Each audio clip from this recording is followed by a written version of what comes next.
Hello everyone, welcome back to my YouTube channel.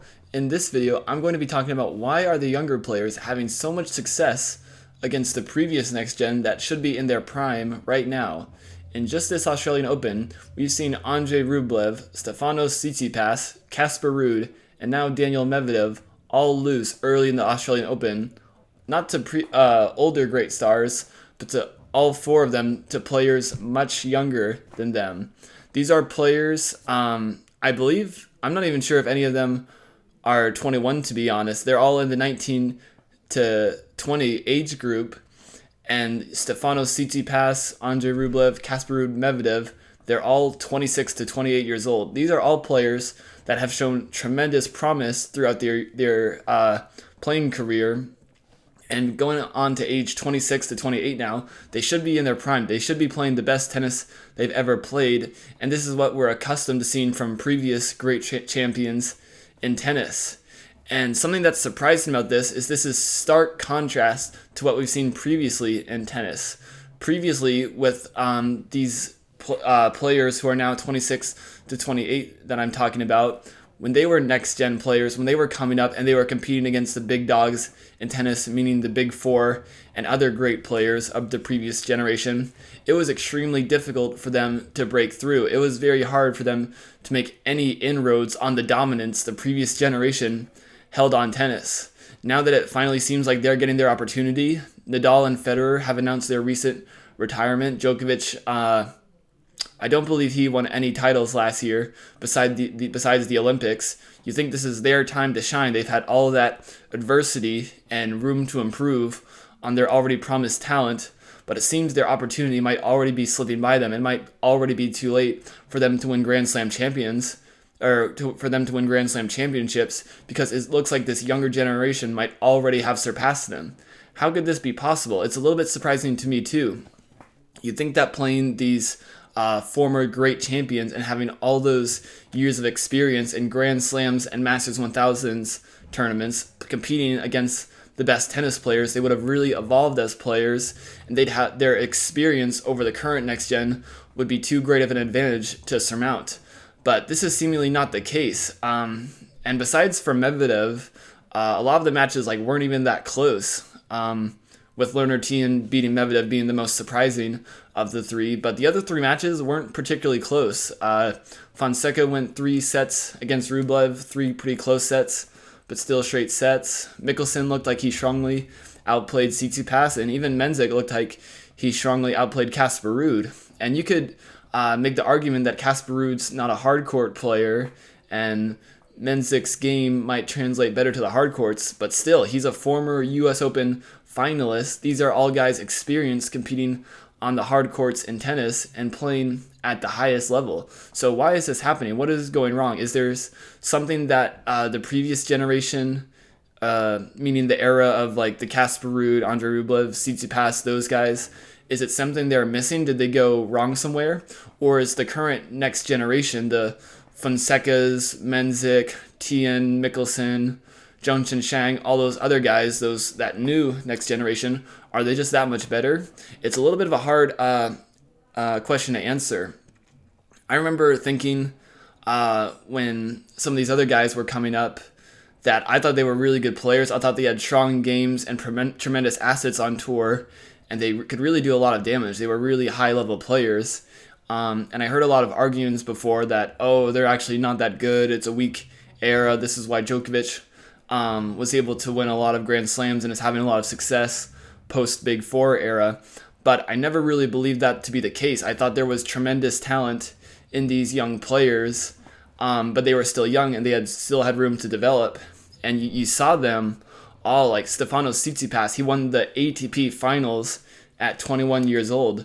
Andrei Rublev back in 2020, I'm not sure how old he was then, maybe 21, 22, absolutely dominating the tour. Maybe not on the Grand Slam level, but the ATP 500 events, which feature the vast majority of the top 20 players, he was consistently winning those, and he appeared to be a major threat. He beat Nadal on clay, he beat Federer on hard, he beat Djokovic when he wasn't at his best, but he's winning all these titles and demonstrating great power. Medvedev had a proven record of hard court dominance. achieved the number one player in the world, and even appeared to have Djokovic's number on hardcourt for a while.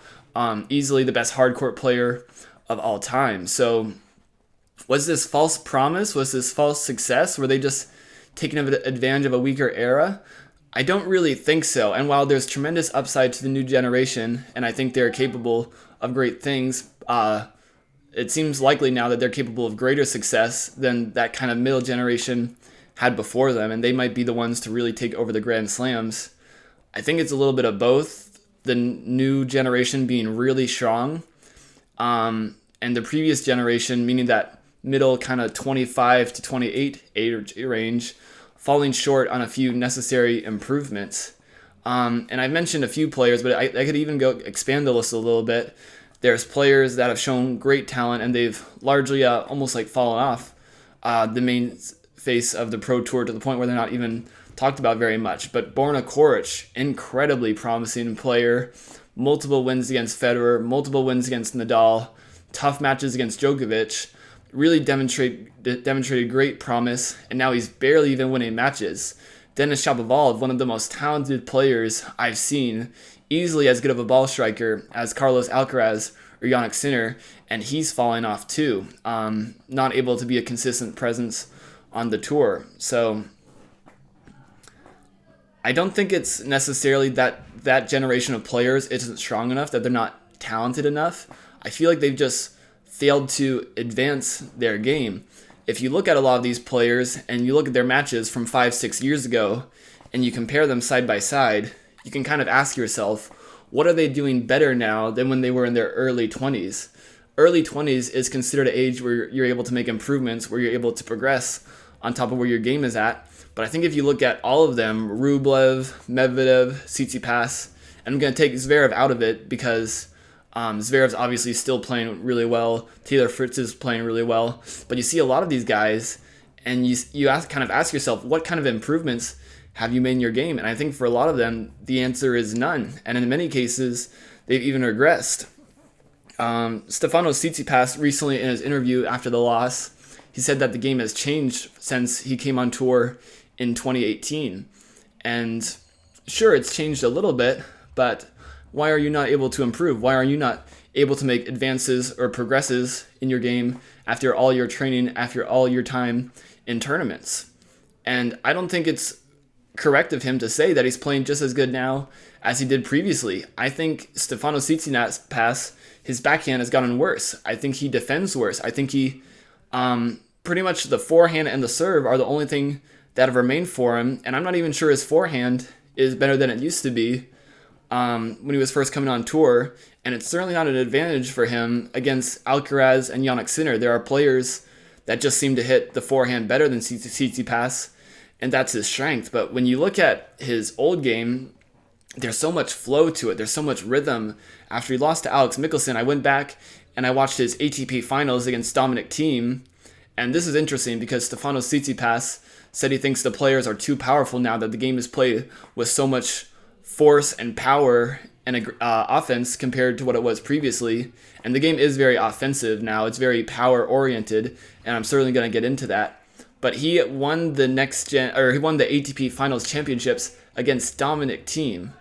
I think everyone would agree that Dominic Thiem hits the ball harder than Alex Michelsen, so I don't think you can purely blame that the game's getting more powerful as the reason for your failures. But when you watch some of these old matches, I watch Stefanos Tsitsipas, there's so much relaxation, there's so much flow to his game. He's just playing the right shot, coming forward when he has the right opportunity, and he's just executing every shot at a high level, and it seems effortless. When he gets the short ball in the court, he's willing to come forward. When a player hits the ball to his backhand side, he's comfortable coming over the top of it and pulling it cross court.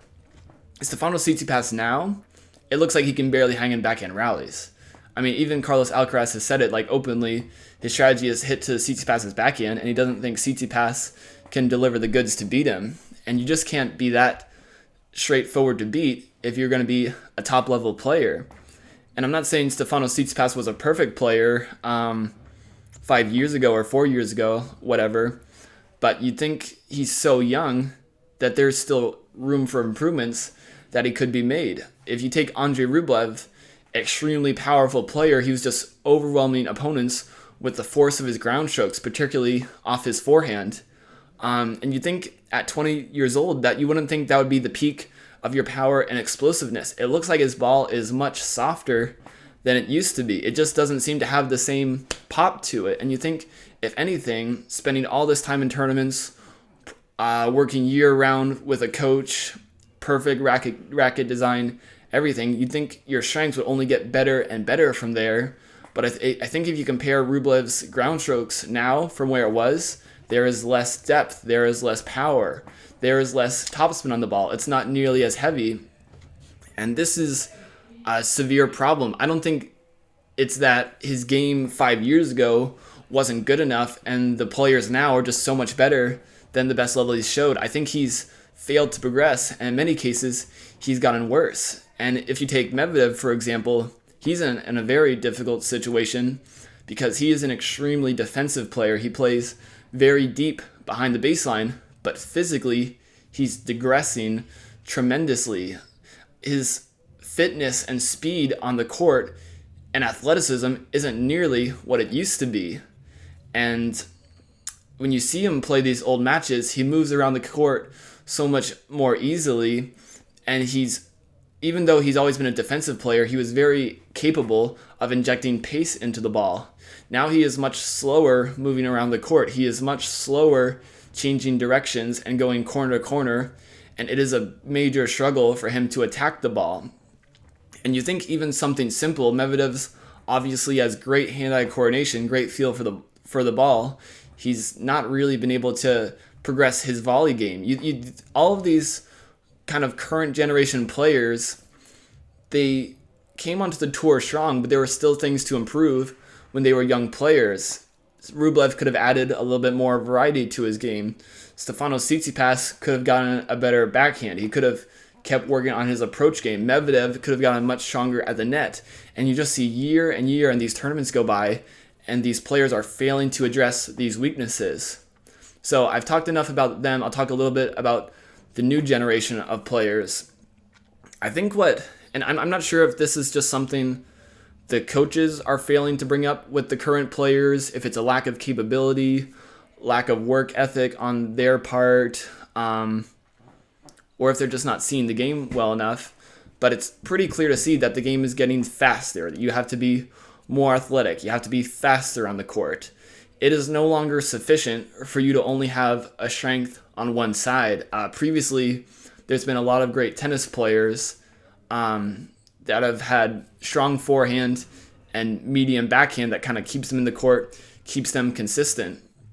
Now it seems very much the case that you need to have a weapon, not just on your forehand side, but on your backhand side too.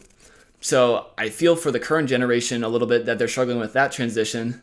But at the same time, is that really something new? Is it really that big of a revelation that you need to have two good, you need to be strong off both wings in tennis? Nadal, Djokovic, Andy Murray, they were certainly strong off both their forehand and their backhand. Maybe the next gen plays a little bit more aggressively than all of them, but all three of those players you could certainly say had very much a weapon on both wings of their ground strokes.